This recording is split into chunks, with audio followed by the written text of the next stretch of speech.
Babantayan ng COMELEC ang pamimili ng boto gamit ang mga electronic money transfer apps kaugnay sa barangay at sangguniang kabataan elections. Nagbabala naman ang Department of the Interior and Local Government sa mga mayor na tutulong sa vote buying.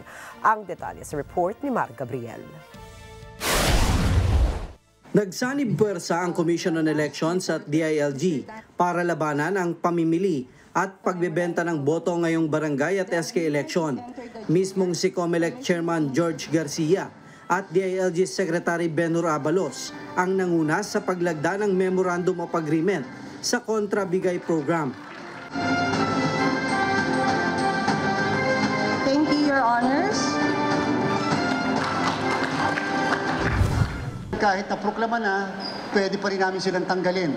May jurisdiction pa rin ng COMELEC. Pero number two, o di sige, para hindi nila magamit yung proklamasyon, isususpend namin ang proklamasyon.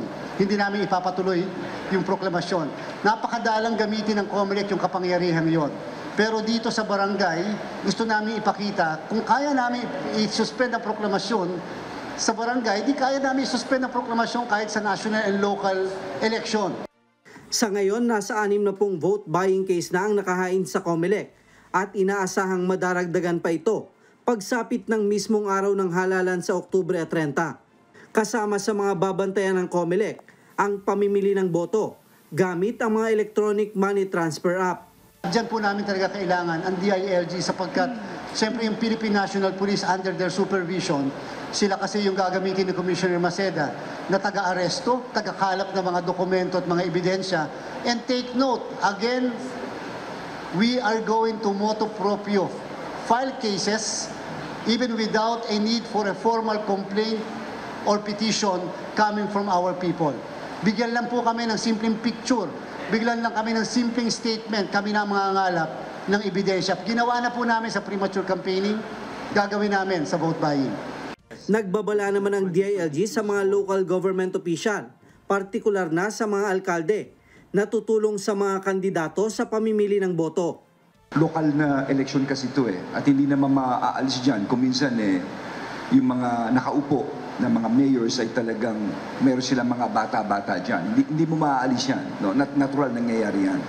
Pero let's define things. Bawal po ang bumili ng boto. At kung lumalabas dito, kasama kayo sa pagbili ng boto, pati kayo kakasuhan. Bukod sa kasong administratibo, gaya ng perpetual disqualification sa anumang posisyon sa gobyerno, mahaharap din sila sa kasong kriminal na may 6 na taong pagkakakulong. Ayon sa COMELEC, nasa 6,000 disqualification case na ang nakahain sa kanila dahil sa iba't ibang paglabag sa premature campaigning.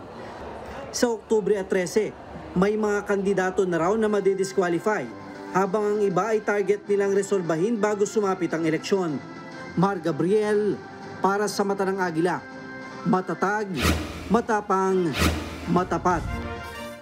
Maraming salamat sa inyong pagsubaybay sa Mata ng Agila Primetime. Para malaman ang matatag, matapang at matapat na mga balita, ay i-follow lamang at mag-subscribe sa @Net25 TV.